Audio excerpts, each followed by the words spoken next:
आदरणीय दर्शकबिन नमस्कार, म डिआर न्यौपाने। कार्यक्रम उठो समृद्धिका लागि म यहाँलाई हार्दिक स्वागत छ। दर्शकबिन, खास गरी कोरोना भाइरसको महामारी पछि समग्र अर्थतन्त्रका अवयवहरू प्रभावित भएका छन् र जसले गर्दा खास गरी उत्पादनका क्षेत्रहरू नराम्ररी प्रभावित भएका छन्। उत्पादनका क्षेत्रहरू प्रभावित भएपछि समग्र विश्व अर्थतन्त्रसँगै नेपालको अर्थतन्त्र क्षेत्र पनि नराम्ररी गिजुलिएको छ। उत्पादनका सबै साधनहरू ठप्प हुँदा मुलुकको अर्थतन्त्र धराशायी हुँदै गएको छ। राष्ट्रिय आय खुम्चिँदै गएको छ भने प्रति व्यक्ति आम्दानी पनि घटेको छ। उत्पादन लगायतका क्षेत्रहरू पनि कमी हुँदै गएको छ। यसैको सन्दर्भमा खास गरी पछिल्लो समय सरकारले लकडाउन हुँदै निषेध आज्ञा जारी गरिसके पछाडिका दिनमा फेरि यो कोरोनाको बीचमा खुला गरेको छ। सवारी साधन सञ्चालन, उद्योग धन्दा लगायतका विभिन्न उत्पादनका क्षेत्रहरू सञ्चालन गर्नका लागि सरकारले मापदण्ड अपनाएर गर्न भनेको छ। तर यो महामारीको विपत्तिमा खास गरी मुलुकमा रोजगारीको क्षेत्र चरम सङ्कटमा छ। रोजगारीको क्षेत्र गुम्दै जाँदा नेपाली युवा फेरि विदेश पलायनको अवस्थामा छन्। तर सरकारले यस्ता युवालाई स्वदेशमा रोजगारी दिन सक्ने सम्भावनालाई समात्न सकेन र फेरि शैक्षिक जनशक्ति विदेश मोहमा फर्किन बाध्य भएका छन्। आज हामी समग्रतामा महामारीमा पनि शैक्षिक युवाको विदेश मोह किन भन्ने विषयमा रहेर बहस गर्दैछौँ दर्शकवृन्द। त्यसका लागि प्राध्यापक डाक्टर विश्वम्भर प्याकुरेल, अर्थशास्त्री र शिक्षाविद प्राध्यापक डाक्टर विद्यानाथ कोइराला र विद्यार्थी नेता सहसंयोजक नेरा सोभिका रञ्जित तामाङलाई हामी आज संवादमा जोड्दैछौँ। दर्शकवृन्द, हामी यहाँहरू तिनैजनालाई स्वागत गर्न चाहन्छु। माउन्टेन टेलिभिजनमा यहाँहरू सबैलाई स्वागत छ। म सुरु गर्न चाहन्छु डाक्टर विद्यानाथ कोइरालाबाट। यो महामारीको बेलामा पनि युवा शैक्षिक जनशक्ति फेरि विदेश फर्कनुपर्ने अवस्था छ। हाम्रो शैक्षिक प्रणाली, हाम्रो शैक्षिक नीति र पद्धतिहरूले यो महामारीलाई सम्बोधन गर्न नसक्नाले नै फेरि युवाहरू विदेश फर्कन लागेका हुन् या के हो डाक्टर साहब? दोष कसलाई दिने भनेर भन्ने समस्या मात्रै हो। म कसरी देख्छु भनेर भन्दाखेरि हाम्रो शिक्षा प्रणालीमा लचिलोपना नभएको निश्चित हो। लचिलोपना किन छैन भने विद्यार्थीले खोजेको विषय दिने भन्दा पनि दिन नसकेको अवस्था छ। विदेशमा के छ त्यो कुरोकानी हामी कहाँ कार्यान्वयन गर्ने किसिमको संस्कार हामीसँग छैन। बरु विदेशीको मा आबद्ध भएर कलेज खोल्ने बुद्धि छ मलाई लाग्छ। र फेरि अर्को नेतृत्वमा के समस्या रहेछ जस्तो लाग्छ भनेदेखि युवाहरूलाई त आशा जगाइदिने र सम्भावनासँग लगेर जोडाइदिने किसिमको तरिका गर्नु पर्थ्यो। अब त्यो काम चाहिँ गर्दो रहेछ। जस्तो हामीसँग डाँडो छ, त्यो डाँडोलाई सिँगार्न सक्ने तरिका के हो, त्यही पैसा फलाउने उपाय के हो, हामीसँग मैदानमा चाहिँ के गर्दाखेरि हुन सक्छ त्यो किसिमको कुराकानी के हो, हामीसँग चाहिँ खोला नाला छन्, ती खोला नालामा के गर्दाखेरि चाहिँ मान्छेहरू त्यहाँ आकर्षित हुन सक्छन्, हामीसँग हिमाल छ, हिमाललाई के गर्दाखेरि आकर्षित हुन सक्छ। यस्तो किसिमको कुराकानीमा युवालाई न चुनौती गर्दो रहेछ, न उनीहरूलाई चाहिँ सघाउने किसिमको डिजाइन पालिका वा प्रदेश सरकार वा सङ्घीय सरकारले गर्दो रहेछ। मलाई चाहिँ यसको असर चाहिँ नि युवाहरू पलायनमा गएका हुन् भन्ने मलाई लाग्छ। हजुर, म विद्यार्थी नेता अनेरा सोभिको सहसंयोजक रञ्जित तामाङ कहाँ यो विषय जोड्न चाहे। विद्यार्थीहरू यस्तो महामारीमा पनि विदेश पलायन हुनुपर्ने अवस्था छ। तपाईँहरू विद्यार्थीको नाउँमा राजनीति गरिराख्नु भएको छ। स्वदेशको शैक्षिक प्रणालीको सुधारका विषयसँगै युवालाई चाहिँ स्वदेशमै अध्ययन र अनुसन्धान गर्ने र उत्पादनमूलकको क्षेत्रमा परिचालन गर्नुपर्छ भनेर यहाँहरूले किन यो विषयलाई जोडतोड साथ नउठाउनु भएको हो या यो हाम्रो परिस्थितिले यस्तो बनाइरहेको? रञ्जितजी, हामीले राजनीतिक परिवर्तनसँगै शिक्षा क्षेत्रको पनि समग्र पुनर्संरचनाको कुरा उठायौँ र सरकारले पनि त्यसलाई सम्बोधन गर्ने गरी केही समय अगाडि देशका सबै प्रबुद्ध व्यक्तिहरू, शिक्षा क्षेत्रसँग सम्बन्धित सबै सरकारवालाहरूलाई राखेर उच्च स्तरीय शिक्षा आयोगको एउटा चाहिँ प्रतिवेदन तयार गर्यो, एउटा शैक्षिक सम्मेलन गर्यो। त्यसले हाम्रा शिक्षा क्षेत्रका कमजोरीहरू के हुन् र यी समस्याहरूलाई समाधान कसरी गर्ने, विश्वविद्यालयहरूबाट उत्पादित शैक्षिक बेरोजगारहरूलाई देशको चुनौती होइन यसलाई अवसरसँग कसरी जोड्ने भन्ने विषयमा बेहतर छलफल भएर एउटा प्रतिवेदन तयार भयो।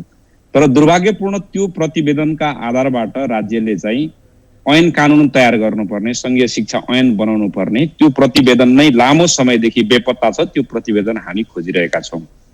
शिक्षा क्षेत्रमा विगतमा भएका समस्याहरूको समाधान गर्ने, त्यसलाई उत्पादनमा रोजगारसँग जोड्ने, हाम्रो माटो सुहाउँदो अर्थतन्त्रको विकास गर्ने, आधुनिकीकरण गर्ने हामीसँग एकातर्फ चुनौती छ भने शिक्षाले नै मान्छेलाई रोजगारसँग जोड्दै, उत्पादनसँग जोड्दै, हाम्रो माटो सुहाउँदो उत्पादन प्रणालीसँग एकाकार गराउँदै गराउँदै लैजाने गरी हामीले उच्च स्तरीय शिक्षा आयोगको प्रतिवेदन मार्फत पनि शिक्षा क्षेत्रका तमाम समस्याहरूको निकाल्न खोजेका हौँ। तर राजनीतिक परिवर्तन पछाडि आएको यो नेतृत्वले पनि त्यसलाई कार्यान्वयन गर्न सकेन, त्यस अनुसार ऐन कानुन बनाउन सकेन र समग्र शिक्षा क्षेत्रको समस्यालाई, शिक्षा क्षेत्रलाई व्यवस्थित गर्ने र हाम्रो जुन ब्रेन ड्रेनको समस्या भइरहेको छ, ठुलो अब यो चाहिँ प्रक्षेपणहरू हेर्दाखेरि, तथ्याङ्कहरू हेर्दाखेरि पनि विदेशिएको रकमहरू मध्येमा शिक्षा, उच्च शिक्षा अध्ययन गर्न जाने विद्यार्थीहरूको ठुलो संख्या र ठुलो रकम विदेशिएको छ। त्यसैले सरकारले शिक्षा क्षेत्रलाई गम्भीरतापूर्वक लिन सकेन र यसको दीर्घकालीन हल राज्यले नै गर्नुपर्छ र यसका त्यो अनुसारको आधार तयार गर्नुपर्छ, वातावरण बनाउनुपर्छ भनेर सरकारले गम्भीरतापूर्वक लिएको हामी देख्दैनौँ। हजुर डाक्टर कोइराला, खास गरी अब यो कहाँनिर जस्तै रञ्जित तामाङले भने जस्तै समग्र पछिल्लो परिस्थिति अनुसारको प्रतिवेदन तयार गरियो, त्यसको कार्यान्वयन गर्ने क्रममा राज्य संयन्त्रहरूले प्रभावकारिता देखाउन सकेनन् भन्दाखेरि कहाँ नेरको संयन्त्रहरूको यो कमजोरी हो र जसले यो महामारीमा पनि सम्बोधन गर्न सकेन? हजुर, मेरो आफ्नो दृष्टिकोण चाहिँ के हो भनेर भनेदेखि सरकारमा अघि तामाङ भाइले भन्नुभयो जस्तो त्यो गम्भीर्यता हुन्छ नि, त्यो गम्भीर्यता रहेनछ भनेर भन्ने कुरा स्पष्ट भयो। किनभनेदेखि अहिले जुन समस्या आछ त्यो समस्याको समाधान यसरी सम्भव छ भनेर हामी सडकमा बस्नेहरूले कुकुरले कराजस्तो धेरै कराइरहनु, तर हामीले कराएको कुराकानी ल्याउनलाई 8 महिना 9 महिना लाउनु पर्यो। 7-8 महिनासम्म चुपचाप लागेर बसिरह्यो, मलाई लाग्छ एउटा गम्भीरताको समस्या हो।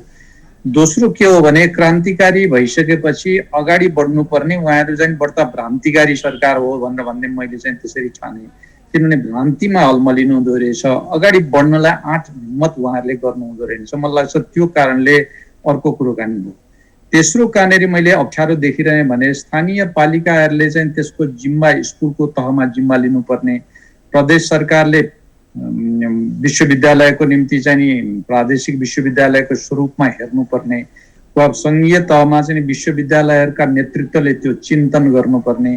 यो चिन्तनको जम्मै मूल कहाँ गएर अडियो भनेर भन्दाखेरि केन्द्राभिमुखी चिन्तन चाहिँ नि भयो। स्कुल चलाउनलाई यहाँ सङ्घीय सरकारको मन्त्रीले जे बोल्नुपर्छ वा विश्वविद्यालय चलाउनलाई सङ्घीय सरकारको मन्त्रीले जे बोल्छ त्यही कुराकानीको पछि लाग्ने मानसिकता चाहिँ सर्व बिजोक मानसिकता भयो। त्यसको कारण के हो भनेर भन्ने मलाई लाग्छ भनेदेखि स्थानीय पालिकाका मान्छेहरू चाहिँ यो के भन्छ सरकार सञ्चालन गर्ने मान्छेहरूकै अथवा चाहिँ विरोधी दलकै मान्छेहरू भए। ती चाहिँ के भने दलीय आग्रहमा चुनाव जितेका हुनाले दलको इसारा बिना बोल्न नसक्ने परिस्थितिमा भयो भने दलका माउहरू चाहिँ के किसिमको भयो भनेदेखि एकत्रित भएर शिक्षामा समस्या यो के गरौँ लौ न, स्वास्थ्यमा समस्या यो अब के गरौँ लौ न भनेर चाहिँ संवाद गर्ने किसिमको संस्कार उहाँहरूसँग बनेन। त्यो विरोधी समर्थक जोसुकै सरकार चलाएको होस् वा भित्र, मलाई चाहिँ यसको परिणति हामीले भोग्नु पर्या हो भनेर भन्ने मैले देख्छु। हजुर, डाक्टर कोइरालाले भने जस्तै रञ्जितजी, खास गरी हामी राजनीतिक व्यवस्था चाहिँ परिवर्तन गर्यौँ तर हाम्रो केन्द्रीकृत मानसिकता चाहिँ फेरिएन र अहिले यो विपत्तिमा झन् शैक्षिक जनशक्तिले जुन समस्या भोगिरहेको छ र मुलुकमा उत्पादनको अवस्था घट्दै जाने, शैक्षिक जनशक्ति चाहिँ विदेश पलायन हुने समस्या झन् बलजिँदै गएको हो।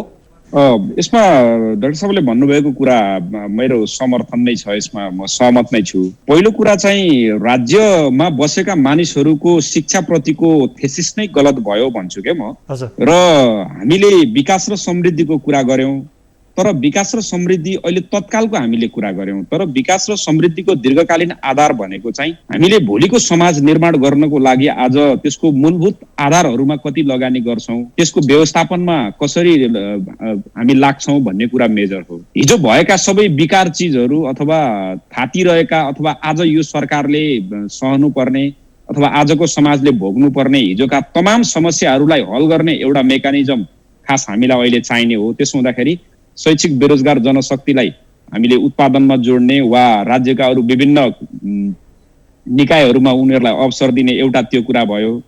अर्को कुरा भनेको किन यस्तो भयो त भन्ने कुराको मूल्याङ्कन गरेर त्यसको संरचनागत पुनर्निर्माण र आधुनिकीकरण हामीले गर्नुपर्ने हो त। र त्यसो गरेर मात्रै आज हामीले शिक्षामा लगानी गर्यौं भने, शिक्षालाई व्यवस्थित गर्यौं भने, शिक्षालाई उत्पादनसँग जोड्नको लागि त हामीले त्यो अनुसारको वातावरण तयार गर्नु पर्यो नि। जस्तो चाहिँ मैले तपाईँलाई भनेको, आज हामी कृषि प्रधान देश भनेर भन्छौँ, हाम्रो पुस्तासम्मले हलो समायो, हाम्रो पुस्तासम्मले धान रोप्यो, खेतीबारीमा काम गर्यो, तर हाम्रो पछाडिको जेनेरेसनलाई हिलोमा हामीले धान रोप्न कसरी ल्याउने?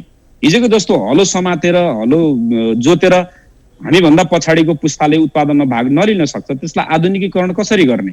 उनीहरूलाई कृषिसँग आकर्षित कसरी गर्ने? कृषिमा गएर ट्र्याक्टरले चाहिँ धान रोप्नको लागि खेतमा खन्दै गर्दाको फोटो हाल्ने, फेसबुकमा ट्विटरमा फोटो हाल्ने र म उत्पादनमा जोडिएको छु भनेर आकर्षित कसरी गर्ने? घाम हुन्छ, गर्मी हुन्छ, अरू जाडो हुन्छ, त्यस्ता मौसमहरूमा पनि उनीहरूलाई आकर्षित कसरी गर्ने? एउटा यो हुनुपर्छ। दोस्रो कुरा, राज्यले के गर्नु जरुरी थियो भने, आज राज्यले शिक्षामा जति लगानी गर्छ, जति व्यवस्थित गर्छ, र हाम्रो जस्तो तेस्रो मुलुकहरूले चाहिँ अथवा अल्प विकसित मुलुकहरूले चाहिँ आधारभूत तहदेखि नै टेक्निकल र भोकेसनल एजुकेसनसँग विद्यार्थीलाई जोडेर लैजानुपर्छ, ताकि ऊ एउटा सर्टेन लेभलमा पुगिसके पछाडि ऊ एउटा स्किलफुल मेन पावर होस्, अथवा उसँग सिप होस्, उसँग एक प्रकारको चाहिँ दक्षता होस्, ताकि उसले त्यो सिप र त्यो दक्षताको प्रयोग गर्दै पनि उसले आफ्नो विषयमा अथवा आफूलाई मनपर्ने क्षेत्रमा विशेषज्ञता पनि हासिल गर्ने प्रकारको उसले आधार बनाओस्। भनेको ऊ एउटा सर्टेन समयमा पढिसके पछाडि उसले एउटा सिप सिकोस्, उसँग एउटा दक्षता होस्, त्यो दक्षता र त्यो सिपको कारणले गर्दाखेरि उसले भोलि त्यो विशेषज्ञसम्म बढ्न जाने वातावरण पनि बनोस् र परनिर्भर हुने स्थिति नहोस्। शैक्षिक बेरोजगार जनशक्ति होइन, ऊ एउटा सर्टेन टाइम पढ्ने बित्तिकै उसँग एउटा सिप हुन्छ, क्षमता हुन्छ, त्यो अनुसार ऊ उत्पादनको कुनै एउटा भागमा भाग लिन्छ। मानौ ल विश्व बजारमा हामी आजको भूमण्डलीकृत विश्वमा चाहिँ वर्ल्डको लागि पनि हामीले जनशक्ति उत्पादन गर्छौँ, तर आज हाम्रो जुन विदेशीको जनशक्तिले जुन रेमिट्यान्स पठाएर देश चलिरहेको छ, हामीले त्यही ठाउँमा दक्ष जनशक्तिलाई पठाउने हो भने, योग्य जनशक्तिलाई, सिप भएको जनशक्तिलाई पठाउने हो भने रेमिट्यान्सकै लेभल पनि त त्यो चाहिँ दोब्बर भएर आउँछ नि। जस्तो तपाईँ क्युबाले संसारभरि यति धेरै डाक्टरहरू उत्पादन गरेको छ, संसारभरि डाक्टरहरू उनीहरूको चाहिँ सेवा दिइरहेका छन् र त्यो अनुसारको रेमिट्यान्स पनि भित्राइरहेका छन् भने, हामीले चाहिँ शिक्षा क्षेत्रलाई व्यवस्थित गर्नको निम्ति अहिलेदेखि नै शिक्षामा लगानी बढी गर्नु पर्यो। त्यही भएर हामी विद्यार्थी संगठनहरूले भन्यौँ, शिक्षा क्षेत्रमा 20% भन्दा बढी लगानी गर्नु पर्यो। त्यो क्या लगानी गर्ने भन्दा पुनर्संरचना र पुनर्निर्माणमा। यही विषय लिएर हामी तपाईँलाई म एउटा दृष्टान्त सुनाउन चाहन्छु। राष्ट्रिय योजना आयोगको उपाध्यक्षलाई हामी डेलिगेसन गयौँ, उहाँले भन्नुभयो यत्रो 20% शिक्षामा बजेट कहाँ लगानी गर्ने? गत वर्ष 14 अर्ब बजेट चाहिँ शिक्षामा छुट्यो, तर त्यो बजेट पनि यसपालि कार्यान्वयन हुन सक्ने स्थिति छैन भने 20% बजेट विनियोजन गरेर त्यो कहाँ खर्च गर्ने भन्नुभयो। यसले के देखाउँछ भने शासकहरू विकास र समृद्धि त्यो आधार बिनाको एउटा टाउको मात्रै खडा गर्न खोजेका छन्। त्यो संरचना, आधारभूत संरचना नै बलियो बनाएर विकास र समृद्धि त्यहाँबाट आउँछ। चाहिँ भोलिको जनशक्ति चाहिँ जति स्किलफुल हुन्छ त्यति नै देश भोलि समृद्ध हुन्छ भन्ने कुरा शासकहरूले सोच्न नसक्दाखेरि चाहिँ आज देशले यो समस्या भोगेको छ। र शिक्षा क्षेत्रको व्यथितिलाई देखेर पनि धेरै मानिसहरू आज चाहिँ धेरै युवा विद्यार्थीहरू आज पढ्नको लागि बाहिर गएको बढी म पाउँछु। डाक्टर कोइराला, खास गरी अब हेऱ्यो भने चाहिँ राजनीति परिवर्तनको एउटा पानो पल्टायो भने गणतन्त्र आएको पनि 12-13 वर्ष भयो। हामीले सबै खालका राज्य व्यवस्थाका सबै खालका पुनर्संरचनाहरू गऱ्यौँ, तर समग्रमा शिक्षा क्षेत्र चाहिँ यति लामो समयदेखि पनि हामी उत्पादनमुखी जीवन उपयोगी शिक्षा, व्यावहारिक शिक्षा भन्ने मात्रै गऱ्यौँ, तर हाम्रो शिक्षा जहिले पनि उत्पादनसँग जोडिएको देखिँदैन र जसले गर्दा यो ब्रेन ड्रेनको अवस्था जहिले पनि रहिरहेको छ। यो नियतवश हो अथवा नियतिले यो नेपालको शिक्षा प्रणाली यसरी गुज्रिरहेको मतलब ल्याउनु भयो? मलाई लाग्छ के भन्ने के बदल्दाखेरि सुध्रिन्छ भने गजबको अन्तर्राष्ट्रिय संवाद रहेछ। एउटा चाहिँ संरचना बदल्नुपर्छ भनेर भन्ने चिन्तन विशेष गरेर साम्यवादी साथीहरूले बोक्नु हुँदो रहेछ। त्यो बदलेर हेऱ्यौँ, तर त्यसले बदलेर के पनि भएन। अघि रञ्जित बाबुले भने जस्तै किसिमको हिसाबको हाम्रो दशा चाहिँ नि भयो। त्यसपछि संरचना बदल्नु मात्रै निर्णायक होइन रहेछ हाम्रो नीति भन्ने स्पष्ट हो। दोस्रो बदल्ने ठाउँ कहाँ हो भनेर भन्दाखेरि चाहिँ नि त्यो व्यक्ति बदल्ने। व्यक्ति बदलेर केही कामहरू भएको उदाहरणहरू थुप्रै छन्। जस्तो हामीले चाहिँ देखेका छौँ व्यक्ति बदलेर चाहिँ यो बत्तीको उज्यालोको एकचोटि विचार गरेर हेरौँ कुलमान घिसिङले ल्याएको एउटा क्रान्ति त्यो किसिमको ढङ्गको चिन्तन पनि रहेछ, त्यसले पनि हुँदो रहेछ। किनभने त्यसले केही गर्दो रहेछ, तर ठिक व्यक्ति ठिक ठाउँमा राख्ने चाहिँ हाम्रो संस्कार रहेनछ, हाम्रो नेतृत्वको त्यो संस्कार रहेनछ। आफ्नो मान्छे मात्रै खोज्दो रहेछ। जस्तै हाम्रो पात्रताको समस्या हो, पात्र होइन, पात्रता चाहिँ भएन भन्ने हो यहाँको। मैले संरचना मात्रै भएन भने दोस्रो चाहिँ पात्र पनि ठिक ठाउँमा पार्नुपर्ने किसिमको कुरोकानीमा म तपाईँसँग सहमत भएँ। तेस्रो चाहिँ के भने पात्र र उसको बिचको अन्तर संवाद जरुरी हुँदो रहेछ। पात्र र संरचना बिचको अन्तर संवाद, संवादमा हामी चुकिरहँदा रहेछौँ। त्यसले गर्दाखेरि जस्तो अहिले रञ्जित बाबुले भने जस्तो हामी चाहिँ नि विद्यार्थीहरूलाई बेर्ना उत्पादन र बिउ उत्पादन यतिमा मात्रै लाउन सक्ने, सरकारले किनिदिने र बेर्ना बिउ तिमी घरमा उत्पादन गरे पनि गर, करेसामा गरे पनि गर भन्ने मात्रै अभियान चलाउन सके पनि त्यतिले पैसा घरमा केटाकेटीहरूले कमाउन सक्थे। त्यसपछि बिउ र बेर्ना वालछाल हुन्थ्यो, त्यो चाहिँ जहाँसुकै लाउन सकिन्थ्यो। अब त्यसैलाई बागवानीमा मात्रै भनेर भन्ने किसिमको भयो भने डाँडो डाँडोमा केटाकेटीहरूले बागवानीको बोट बिरुवा लाउँथे। त्यो बोट बिरुवाको संरक्षण पालिकाले गरिदिने र त्यसपछि गरिदिने, व्यक्तिले बोट बिरुवा लाए बापत यदि पाउने र उसले चाहिँ त्यो बोटबाट आजको 5 वर्षपछि त्यसले उत्पादन दिन्छ भने उसको चाहिँ अंश त्यसमा लाग्ने, यति मात्रै गरिदिने हो भने पनि यसले ठुलो क्रान्ति ल्याउन सक्थ्यो। अब त्यो बारेमा अब कृषि मन्त्रीज्यूसँग पनि मैले कुराकानी गरेँ, तर त्यतातिर ढल्किँदैन। मलाई लाग्छ प्रवृत्तिगत तपाईँले जुन भन्नुभएको थियो नि, प्रवृत्ति ठुलो समस्या हो भनेर भन्ने मैले देख्छु। जस्तै डाक्टर, अब हाम्रो यत्रो चाहिँ विश्वविद्यालयहरू छ होइन, कृषिसँग जोडिएका विश्वविद्यालय, वन विज्ञानसँग जोडिएका विश्वविद्यालय, त्रिभुवन विश्वविद्यालय लगायतका थुप्रै अनुसन्धानसँग जोडिएका शैक्षिक संस्थाहरू पनि छन्। तर यति ठुलो महामारीको बिचमा पनि न यिनी कुनै पनि सङ्घ संस्थाहरूले एउटा जर्नल निकालेर नेपालको शिक्षा प्रणाली यस्तो हुनुपर्छ भनेर एउटा त्यस्तो मुखरित त्यस्तो दस्तावेज किन ल्याउन नसकेको होला र जसले कोरोनाले सिर्जना गरेको समस्यालाई सम्बोधन गर्नको लागि राज्यलाई नीति निर्माण तहमा पनि दबाब दिन सक्थ्यो। ठिक भन्नुभयो। वास्तवमा यो कस्तो रहेछ भनेर भन्दाखेरि नेतृत्व ठुलो समस्या भयो हाम्रो निम्ति। नेतृत्वमा आफ्नो मान्छे लाने कि क्षमतावाल मान्छे लाने भनेर भन्ने किसिमको विभेद नै जान्न सकिन्छ। जस्तो उदाहरणको लागि मैले चीनको उदाहरण दिने गर्छु। चाइनिजहरूले के तरिका गरे भने कन्फ्युसियसको जस्तो गुणवाला मान्छे खोज्ने, माओले जस्तो किसिमको राजनीतिक हिसाबले चाहिँ जोडिने। अब हाम्रो त न माओले भने जस्तो राजनीतिक हिसाबले जोडिने भन्दा पनि आफ्नो नातासँग जोडिने मान्छेहरू भयो। राजनीति चाहिँ नि मौका खोज्ने किसिमको ढङ्गमा भयो। गुणवत्ता हामीले खाइदियौँ। त्यो काङ्ग्रेसको ढङ्गमा पनि त्यही हो, कम्युनिस्टको ढङ्गमा पनि त्यही हो, जनता समाजवादी आउँदाखेरि पनि ढङ्ग त्यही किसिमको ढङ्गको देखिन्छ। यो प्रवृत्तिले गर्दाखेरि अप्ठ्यारो भयो। ठिक मान्छे ठिक ठाउँमा राखेर चाहिँ तपाईँले भन्नुभएको जस्तो क्याम्पसले एउटा नयाँ चिन्तनहरू ल्याउन सक्थे, यसरी गर्न सकिन्छ भन्ने कुराकानी ल्याउँथे। विश्वविद्यालयका पदाधिकारीहरूले आफ्नो चिन्तन ल्याउँथे, स्कुलको मान्छेहरूले आफ्नो चिन्तन ल्याउँथे। अहिले नै पनि विद्यालयमा यत्रो 70-80 लाख मान्छेहरूले चाहिँ दुःख पाइरहँदाखेरि पढ्न नपाउँदाखेरि चाहिँ हामीले पढाउने तरिका यो हो भनेर चाहिँ हामी बेलैमा बोल्न सक्थ्यौँ। त्यो बोल्ने किसिमको संस्कार पनि बनाउन सकिएन। त्यो चाहिँ पात्र ठिक ठाउँमा नभएर हो भन्ने मेरो ठम्याइ हो। हजुर रञ्जितजी, जस्तै डाक्टर साहबले भने जस्तै हाम्रो यो अनुसन्धानको क्षेत्रमा यहाँ जस्तो विद्यार्थी नेताहरूले यस्तो माहौल सिर्जना गर्ने र राज्यलाई दबाब दिने यस्तो अनुसन्धानको संस्कृतिको विकास गर्नेतिर अब लाग्नु पर्दैन र भने यो महामारीले हामीलाई यो सिकाएन र रञ्जितजी? होइन, जरुर सिकायो। यसमा म 3टा कुरा मात्रै राख्न चाहन्छु। जस्तो 1 नम्बर कुरा चाहिँ राज्यले आधुनिकीकरण नै गर्नु पर्यो विश्वविद्यालयदेखि लिएर सबै क्षेत्रलाई। सरकार सबै राजनीतिक दलहरूले विगतमा फ्री वाइफाईको कुरा गरे, मल्टिमिडिया टेक्नोलोजी मैत्री शिक्षा बनाउने भनेर आधारभूत तहदेखि उच्च तहसम्म भनेर भनियो। तर तपाईँ हेर्ने हो भने त्रिभुवन विश्वविद्यालयकै चाहिँ अनुसन्धान केन्द्रको स्थिति हेर्दा नै थाहा हुन्छ कि विश्वविद्यालयले विभिन्न क्षेत्रमा अनुसन्धान गरेर राज्यलाई फिडब्याक दिने र त्यसलाई इम्प्लिमेन्टेसन गर्ने एउटा जुन विधि हुनुपर्थ्यो, साइक्लिङ हुनुपर्थ्यो। तर तपाईँ विश्वविद्यालयहरूको अनुसन्धान केन्द्रहरू र त्यहाँको भौतिक पूर्वाधार सबै कुरा हेर्ने हो भने यो 21औं शताब्दीको आवश्यकतालाई धान्ने, 21औं शताब्दीको आवश्यकता मैत्री त यो बिल्कुल छँदै छैन।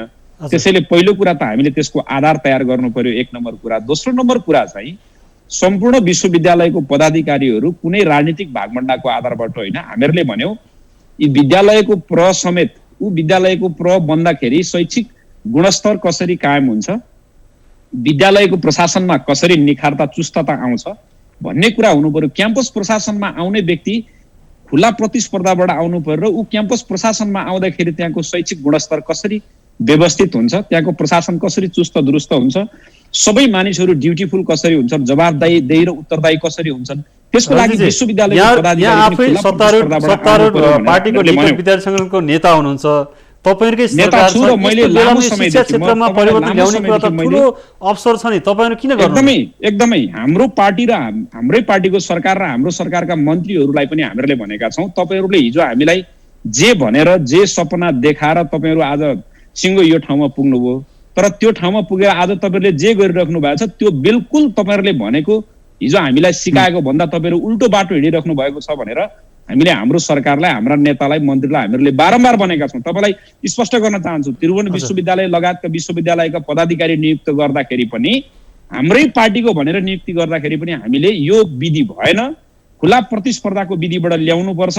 जुनसुकै व्यक्ति विश्वविद्यालयमा आउने व्यक्तिले विश्वविद्यालयमा म आउँदाखेरि यो चेन्ज गर्छु भनेर उसँग एउटा वर्किङ प्लान हुनुपर्छ। त्यो वर्किङ प्लानको आधारबाट, वर्किङ प्लान मात्रै भएर हुँदैन, प्रतिस्पर्धामा सबैभन्दा बेटर देन उसँग वर्किङ प्लान हुनुपर्छ। त्यस आधारमा विश्वविद्यालयको पदाधिकारी बनाइनुपर्छ भनेर विरोध गर्ने एकमात्र व्यक्ति हुँ म। र मैले भनेको छु, राजनीतिक पार्टीको नियुक्ति गरेको हो भने पनि ती राजनीतिक पार्टीको नाममा नियुक्ति गरेका व्यक्तिहरू पार्टीप्रति ड्युटीफुल होइन। हिजो पार्टीप्रति ड्युटीफुल भएर उहाँलाई पुरस्कार स्वरूप विश्वविद्यालयको विभिन्न जिम्मेवारी पदाधिकारी मिल्यो होला, तर त्यो ठाउँमा आसीन भइसकेपछि विश्वविद्यालयको बारेमा, कलेजको बारेमा, शिक्षा क्षेत्रको बारेमा, देशको उच्च शिक्षाको बारेमा र विश्वको उच्च शिक्षासँग हाम्रो उच्च शिक्षाले कुन स्तरमा प्रतिस्पर्धा गर्दैछ वा गर्न सक्दैन भन्ने कुराको त्यो प्लानिङ हुनुपर्छ, त्यो चाहिँ मूल्याङ्कन हुनुपर्छ। त्यो आधारमा सोच्नुपर्छ भनेर पटक पटक कुरा उठाएका छौं। र मैले एउटा कुरा चाहिँ मैले यहाँ स्पष्ट मात्रै गर्न चाहे, डाक्टर साहबले अघि भन्नुभयो पुनर्संरचनाको कुरामा, हामीहरूले पुनर्संरचनाको मैले थोरै मात्रै डाक्टर साहबलाई मैले व्याख्या गर्न खोजेको, त्यो मेरो बुझाइको साँगुरो बुझाइ पनि हुन सक्छ। हामीले विगतको जुन शैक्षिक संरचनाहरू हो त्यो संरचना अनुसार आज चाहिँ विभिन्न ठाउँमा जनशक्तिहरूको चाहिँ केन्द्रीकरण र विकेन्द्रीकरण भएको छ। पहाडबाट चाहिँ धेरै मानिसहरू बसाइसराईले तराई आएका छन्। जनसङ्ख्याहरू विगतको तुलनामा, विगतको शैक्षिक संरचनाहरूको तुलनामा आज फरक भएको छ। विश्वविद्यालयहरू पनि हामीलाई फरक फरक चाहिँ विषयका फ्याकल्टीका विश्वविद्यालयहरू, कलेजहरू ठाउँ ठाउँमा चाहिएको छ। विद्यालयहरू कतिपय मर्जिङको प्रोसेसमा छ, कतिपय कम भएको छ, कतिपय बढी भएको छ। त्यसैले गर्दा त्यो आधारमा चाहिँ शैक्षिक संरचनाहरूको पुनर्संरचना गरिनुपर्छ भनेर भनिएको। शासकीय पुनर्संरचना एउटा पक्ष भयो, तर शिक्षा क्षेत्रको पुनर्संरचना गरेर जनसङ्ख्याको आधारबाट, त्यो जनसङ्ख्याको आवश्यकताको आधारबाट, विद्यार्थीहरूको डिमान्डको आधारबाट व्यवस्थापन गर्नुपर्छ भन्ने पुनर्संरचनाको मैले बहस गर्न खोजेको। डाक्टर साहबसँग यही सन्दर्भमा यहाँ भेट भएको हुनाले मैले यहाँ चाहिँ मेरो आफ्नो बुझाइ राख्न खोजेको। हजुर डाक्टर कोइराला, खास गरी हाम्रो शैक्षिक संस्थाहरू, खास गरी विश्वविद्यालयहरू चाहिँ शैक्षिक जनशक्तिलाई चाहिँ विदेश निर्यात गर्नका लागि मात्रै खोलिएका कारखाना हुन् भनेर भन्यो भने यो कति न्यायोचित हुन्छ? अन्याय हुन्छ, किनभने हामी त स्वदेशमै बसेका छौँ नि त। हजुर, त्यसरी मैले किन त्यसरी भने भनेदेखि अब हामीले के गरौँ भनेर म त्यसरी देख्छु। विदेश जाने भनेर भनेको त्यो पढ्ने मात्रै गए भनेर भन्ने पनि होइन, किनभने तथ्याङ्कले के भन्छ भने झन्डै 30% केटाकेटीहरू मात्रै त्यो विदेश जानेहरू पढ्छन्, बाँकी रहेका पढ्ने बहानामा विदेशी हुन्छन्। त्यसो हुँदाखेरि ती सबै पढ्नै गए भनेर भन्ने पनि झुट हो। चारवटा कामहरू हामीले गर्न सक्यौँ भनेदेखि अघि रञ्जित बाबुले भन्नुभएको कुरासँग पनि जोड्न सकिन्छ र साँच्चै देशलाई बनाउन सकिन्छ भने एउटा चाहिँ के हो भने हर कुरा अनुसन्धानात्मक प्रश्नबाट सिक्ने सिकाउने संस्कारको विकास। त्यो 1 क्लासदेखि लिएर एमए पिएचडीसम्म अहिलेको बेलामा अनुसन्धानका साना साना प्रश्नहरू मात्रै दिने हो भने विद्यार्थीले घर बसेर संसार अनुसन्धान गरेर लिएर आउन सक्छ। सङ्कलन गर्ने किसिमको चलन मात्रै बनायौँ भने एउटा काम हुन्छ। एउटा मैले त्यसरी देख्छु। दोस्रो चाहिँ मानक चाहिँ कस्तो भने पारदर्शी मानक बनाउने किसिमको संस्कार चाहिँ यदि सृजना के हो भने नेतृत्वले त्यसलाई के गर्छ भने त्यो मानक नाग्ने किसिमको हिम्मत गर्दैन। मलाई लाग्छ त्यो पारदर्शी मानक भयो भने न्यू खोज्ने ठाउँ हुन्छ। मलाई लाग्छ दोस्रो बाटो हामीले चाहिँ त्यो जेमा पनि मानकहरू भने चाहिँ यो लेभलको भयो भने विश्वविद्यालयको हिस्सी हुन सक्छ, यो लेभलको भयो भनेदेखि चाहिँ सरकारको सचिव बन्न सक्छ, यो लेभलको भयो भनेदेखि चाहिँ निजी कर्पोरेसनहरूमा चाहिँ यस्तो मान्छे बन्न सक्छ, यस्तो खालको मानक दोस्रो कुरो भने। तेस्रो चाहिँ यो शिक्षक प्राध्यापकहरूलाई शिक्षालाई कसरी जनमुखी वैज्ञानिक उत्पादनसँग जोड्ने र वा के भन्छ व्यवहारिक बनाउने भनेर भन्ने जो संविधानको धारा 50 को ज को क मा उल्लेख भएको कुरोकानी छ, त्यसलाई कार्यान्वयन गर्नको निम्ति शिक्षक प्राध्यापकहरूको पुनर्अभिमुखीकरण, चुनौती पनि पुनर्अभिमुखीकरण पनि तेस्रो काम भनेर, चौथो काम रञ्जित बाबुले भने जस्तै नक्साङ्कन गरेर चाहिँ गरेर यो त्यसको निम्ति मैले बल पनि गर्नु खोजेँ, विश्वविद्यालयको पनि नक्साङ्कन गरौँ, कहाँ कहाँ चाहिने, कस्तो कस्तो खालको चाहिने, यो किसिमको हिसाबले भनेर भनेको। अब पार्टीको नेताहरूले आफ्नो खल्तीबाट ल्याउँछन्। अब काङ्ग्रेसले एउटा नेता ल्याउँछ राजर्षि जनक भनेर, कम्युनिस्टले चाहिँ फेरि मदन भण्डारी भनेर ल्याउँछ, अब नेमकिपाले चाहिँ खप्प भनेर लिएर आउँछ। अब त्यो एउटा खल्तीमा हालेर चाहिँ गर्ने किसिमको चलनचल्तीले गर्दाखेरि बर्बाद भयो। त्यसैले गर्दाखेरि कहाँ कहाँ के चाहिने, अब यो चाहिएको ठाउँमा चाहिँ त्यहाँ निजी लगानी जाने हो कि, त्यहाँ चाहिँ प्राइभेट लिमिटेड हुने हो कि, त्यहाँ चाहिँ सरकारी लगानी जाने हो कि, वा त्यहाँ सहकारी हुने हो कि के हुने हो भन्ने किसिमको यो ढङ्गले चाहिँ गरौँ भनेर हामी शिक्षा आयोगको रिपोर्टमा पनि देख्यौँ। रञ्जित भाइले भने जस्तो म झन् काङ्ग्रेसको पालामा पनि कम्युनिस्टको पालामा पनि शिक्षा आयोगको सदस्य भएको मान्छे, त्यसैले गर्दाखेरि मैले अनुभव गरेको कुरा यो चारवटा काम हामीले गर्न सक्यौँ भने हामी तत्कालै कायापलट गर्न सक्छौँ भन्नेमा विश्वास गर्छु, जसले गर्दाखेरि विदेशी पनि पर्दैन। विदेशी गयो भनेर भने पनि उनको बुद्धि फेरि स्वदेशमा फर्काउने किसिमको ढङ्ग हामी गर्न सक्छौँ। हजुर डाक्टर साहब, जस्तै यो कोरोनाले समग्र चाहिँ आर्थिक, सामाजिक, शैक्षिक सबै क्षेत्रहरूमा एउटा चाहिँ क्रमभङ्गताको अवस्था ल्याइदिएको छ। अब हाम्रो शिक्षण पद्धति प्रणाली र हाम्रो बुझाइको दृष्टिकोणसँगै हाम्रो लाइन बिजनेसतिर अथवा नलेज बिजनेसतिर भनेर हाम्रो शिक्षाको पद्धतिको र हाम्रो यो सबै खालका संरचनाहरूलाई चाहिँ कसरी अगाडि बढाउने भन्ने कुरा पनि त अब ज्वलन्त विषय होला नि। अब मैले चाहिँ दुईटा शब्द भन्ने गरेको छु भने शिक्षक डरायो कि डराएन, विद्यार्थी डरायो कि डराएन, अभिभावक डरायो कि डराएन। एउटा चाहिँ डरायो कि डराएन भनेर भन्ने किसिमको कुरो पनि खोजौँ। डराएको शिक्षक, अभिभावक, विद्यार्थी कोही डराएको छ भने त्यो विद्यार्थीको घरमा पुग्ने किसिमको डिजाइन चाहिँ बनाउँ। त्यो डिजाइनले के गर्छ भने आधुनिक प्रविधि, अघि रञ्जित बाबुले भन्नुभएको जस्तो आधुनिक प्रविधिलाई उसको घरसम्म पुर्याउनलाई काम गर्छ। एउटा त्यो बाटोबाट जाने हो जसले गर्दा विद्यार्थीले सहजै पढ्न पाउने अवसर हुन्छ, चाहे त्यो स्कुलको होस्, विश्वविद्यालयको होस्, जहाँसुकै। एउटा त्यो बाटो हो। दोस्रो बाटो चाहिँ के हो भने यो अब जहाँ सम्भव छ त्यहाँ चाहिँ दूरी कायम गरेर पढाउने किसिमको क्रम पनि हामीले सुरु गरौँ। किनभनेदेखि यसले के गर्छ भनेर भन्दाखेरि अब अहिले झन्डै 1-2 वर्ष अझै हामीले कोरोनासँगै लड्नुपर्ने परिस्थिति हुन सक्छ वा चाहिँ त्योसँग बच्नुपर्ने परिस्थिति हुन सक्छ। यो परिवेशमा हामीले जो डराएको छैन, नडराएको र दूरी कायम गर्न सक्ने वा चाहिँ सुरक्षा ग्यारेन्टी गर्न सक्ने परिस्थिति भएको ठाउँमा यो उपाय गरौँ। मलाई लाग्छ दोस्रो त्यो किसिमको बाटो हो। तेस्रो मैले देखेको, मैले डाक्टर भोला रिजालको कुराकानी सुने, उहाँको कुरा सुन्दाखेरि पूर्वमा हात लाएर रुनुपर्ने अवस्था चाहिँ देखेँ मैले। किन त्यसो भनेर भन्दाखेरि उहाँ मेडिकल डाक्टर, एलोपेथीको डाक्टर, तर उहाँ कोरोनाको संक्रमण हुँदाखेरि चाहिँ बसेको बेलामा के खानुभयो भने तातो पानी खानुभयो, जो उहाँले कहिल्यै सिफारिस नगर्ने विषयवस्तु हो। उहाँले चाहिँ के भन्छ गुर्जो खानुभयो, जो उहाँले भन्दै नभन्ने बोली हो। यस्तो कुरोकानी राम्रो रहेछ। हाम्रै देशमा हामीसँग आम्चीको प्रणाली छ, हामीसँग एलोप्याथी छ, हामीसँग के अरे आयुर्वेद छ, हामीसँग प्राकृतिक चिकित्सा छ, होमियोप्याथी छ वा युनानी छ। यी सबै मान्छेहरू बसेर आपसमा संवाद गरेर ल है कोरोनाबाट बच्नलाई यो तरिका गर, कोरोना लागिहाल्यो भनेदेखि तिमीलाई चाहिँ हामी एलोप्याथीको यो औषध दिन्छौँ वा चाहिँ त्यसको आइसोलेसनमा बसेका छौ भने यो किसिमको गरिदिन्छौँ भन्ने किसिमको कुरोहरू गर्ने संस्कार बनाइदिन सकियो भने मलाई लाग्छ अहिलेको परिवेशमा पनि केही पनि बिग्रिँदैन। पढाउने तरिकामा चाहिँ कस्तो भनेदेखि मैले अघि अनुसन्धानमूलक भने केटाकेटीहरूदेखि लिएर ठुलो मान्छेहरूसँग पनि अनुसन्धान गर्ने किसिमको सानो कला सिकाइदियो भने पुग्छ, केही पर्दैन।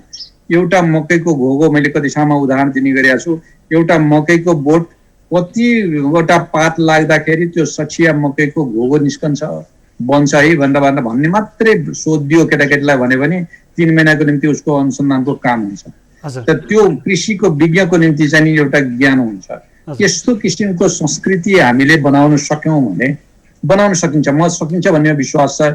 खालि के भने त्यो नेतृत्वले चासो लिने एउटा तरिका होला, अब रञ्जित बाबु जस्ता किसिमका युवाहरूले पेलपाल पार्ने चाहिँ अर्को तरिका होला, कुनै तरिका गर्न सक्छ। म फेरि रञ्जित तामाङसँग जोड्न चाहे। रञ्जितजी, तपाईँहरूले जुन विद्यार्थी नेता हुनुहुन्छ, सङ्ग्रहमा 80-90 लाख विद्यार्थीहरूको तपाईँहरू एउटा आशाको भरोसा एउटा केन्द्र पनि हो, तर विद्यार्थी आन्दोलनलाई सृजनात्मक तरिकाले हिजोको रेलिङ भाँच्ने संस्कारको विपरीत अब अनुसन्धान गर्ने संस्कृतिको रूपमा तपाईँहरूले सङ्गठनभित्र सङ्गठन बाहिर यस्ता खालका बहसहरू चलाउने र मुलुकमा एउटा शैक्षिक अनुसन्धानको पद्धतिको विकास गर्दै समग्र उत्पादन क्षेत्रमा जोड्ने र रोजगारी सृजना गर्ने विषयमा तपाईँहरूले किन ध्यान दिनु हुँदैन र यो विषय तपाईँहरूका खास मुद्दा किन भन्दैन? अहिले हामी मूल रूपमा अहिले यो कुरामै केन्द्रित भएका छौँ। हामी संयुक्त विद्यार्थी सङ्गठनको नै एउटा साझा प्रतिबद्धता जस्तो छ कि राजनीतिक परिवर्तनको लागि हामीले हिजो जे ढुङ्गा मुढा तोडफोड बन्द आगजनी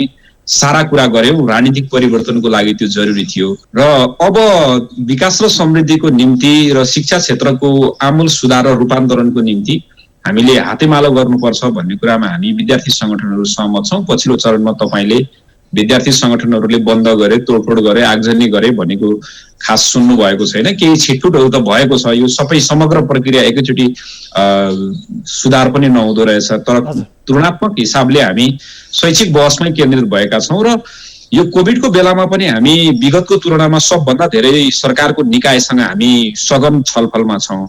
जस्तो कि कोभिड हाम्रो सुरुमा आयो, एसई लगायतको परीक्षा प्रणालीहरू सम्पूर्ण कुरा अवरुद्ध भयो, यत्रो विद्यार्थीहरू घर बस्नुपर्ने स्थिति भयो अनि शैक्षिक संस्था सञ्चालन गरेर नै जीविकोपार्जन गरेका व्यक्तिहरूलाई पनि यसले संस्थाहरूलाई पनि यसले समस्या बनायो, अभिभावकहरूलाई पनि त्रसित बनायो, विद्यार्थीहरू सबैजना घरमै बस्नुपर्ने स्थिति भयो भने यो जटिल अवस्थामा हाम्रा सबै उपलब्ध अवयवहरूको प्रयोग गरेर हामीले विद्यार्थीहरूलाई शिक्षासँगै कसरी सजिलो रूपमा जोड्न सक्छौँ भनेर पनि हामीले धेरै कुरा गर्यौँ। हामी पुरानै विधिमा हामीसँग भएका स्रोत साधनहरूको परिचालन गरेर हामी रेडियोबाट पढाउने कि हामीले स्थानीय एफएमहरूबाट पढाउने कि टेलिभिजनहरूबाट पढाउने कि त्यसमा पनि हाम्रो मानव सूचाङ्कका हिसाबले हाम्रा विकासको स्थितिलाई हेर्दाखेरि कहाँ के छ, टेलिभिजन प्रत्येक घरमा कतिवटा छ, रेडियोको पहुँच छ कि छैन, एफएमहरूबाट पढाउन कतिको सम्भव छ भनेर यस्ता कुराहरूमा हामीले सरकारसँग हामीले सघन छलफल गर्यौँ र पछिल्लो चरणमा जाँदाखेरि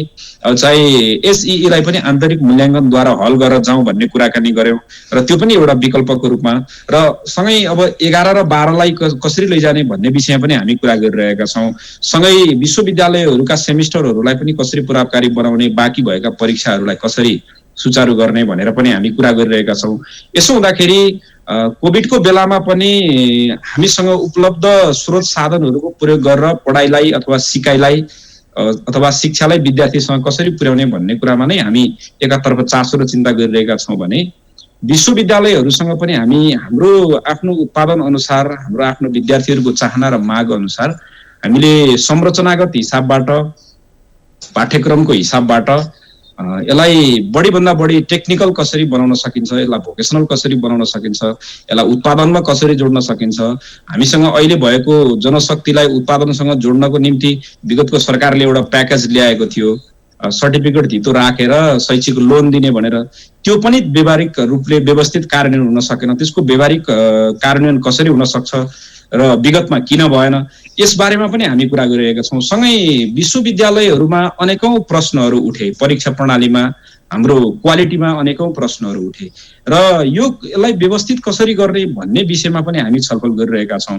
त्यसो हुँदाखेरि पछिल्लो चरणमा प्रणालीगत रूपमा अलिकति सुधार चेन्ज भएको, सेमिस्टर लेभलले विद्यार्थीहरूको एटेन्डेन्सले गर्दाखेरि अलिकति गुणस्तरमा सुधार आउँछ कि भनेर पनि हामी कुरा गरिरहेका छौँ। सँगसँगै शासकीय स्वरूपको अनुरूप हामी जसरी चाहिँ शासकीय स्वरूपमा परिवर्तन भएको छ यो अनुरूप विभिन्न हामीसँग आज चाहिँ विश्वविद्यालयहरू पनि विभिन्न नामका 13वटा विश्वविद्यालयहरू पनि छन्। त्यसो हुँदाखेरि त्यस आधारबाट बढीभन्दा बढी टेक्निकल र भोकेसनल एजुकेसनमा लैजाने विधि कसरी बनाउन सकिन्छ भन्ने बारेमा पनि हामी हाम्रै सरकारसँग, हाम्रै पार्टीसँग पनि कुरा गरिरहेका छौँ। सँगै संयुक्त विद्यार्थी सङ्गठनको बैठकको पनि हाम्रो एजेन्डा, जस्तै जो राजनीतिक दलहरूले निर्वाचनको घोषणा पत्रमा भन्नुभएको थियो टेक्निकल जनशक्तिलाई हामी बढी प्राथमिकतामा दिन्छौँ, विश्वविद्यालय र शिक्षा क्षेत्रमा हामी अधिकतम लगानी गर्छौँ, संविधानको मौलिक अधिकारको कार्यान्वयन गर्छौँ भनेर भनिएका प्रतिबद्धताहरू आफ्नो राजनीतिक दलहरूमा, आफ्नो पार्टीको नेतृत्वलाई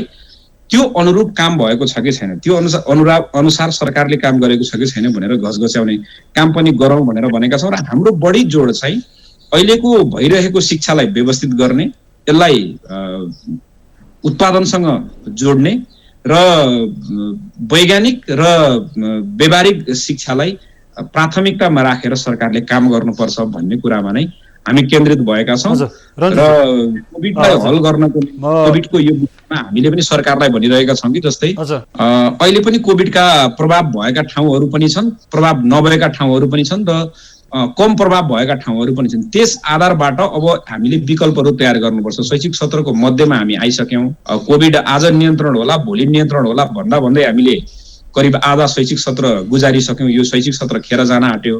त्यसैले अब हामी कोभिड नियन्त्रणमा आउला र शैक्षिक संस्था सुरुवात गरौँला, स्थगित भएका परीक्षाहरू गरौँला भनेर होइन, अब राज्यले विकल्पहरूको बारेमा सोच्नुपर्छ। दशैंभन्दा अगाडि कोभिड नियन्त्रणमा आयो भने म डाक्टर कोइरालासँग जोड्न चाहे। डाक्टर साहब, जस्तै अब यो विदेश पलायन हुने अवस्था, जुन ब्रेन ड्रेनको अवस्था फेरि यो महामारीमा पनि उत्तिकै छ, समग्रतामा यसलाई अलिकति न्यूनीकरण गर्नको लागि र हामी पैसा आयात गर्ने मात्रै होइन, सी पनि आयात गर्ने गरी त्यो ढङ्गबाट राज्यले त्यस्ता कार्यक्रमहरू ल्याउनु पर्छ कि पर्दैन, र समग्रतामा यो वैदेशिक अध्ययनको लागि जाने जुन लहर छ नि, यो लहर पनि एक प्रकारले यसको सकारात्मक पाटोहरू पनि होलान्, नकारात्मक पाटो पनि होलान्, तर समग्रतामा यो महामारीमा पनि वैदेशिक अध्ययनका नाममा जुन बाहिरिने जनशक्ति छ नि, यसलाई कसरी चाहिँ स्वदेशमा अडाउने भन्ने कुरामा राज्यले खास के कुरामा ध्यान दियो भने यसमा केही सुधार गर्न सकिन्छ?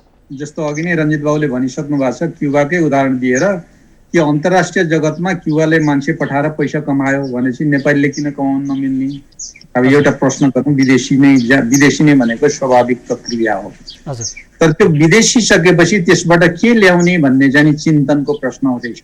यो चिन्तनको विषयवस्तु हो, चिन्ताको होइन। जस्तो उदाहरणको लागि उसको बुद्धि ल्याउने हो कि उसको पैसो ल्याउने हो कि ऊ मान्छे नै आउनु पर्ने हो कि उसको सिप ल्याउने हो कि के ल्याउने भन्ने किसिमको कुरा तय गर्नुपर्ने रहेछ।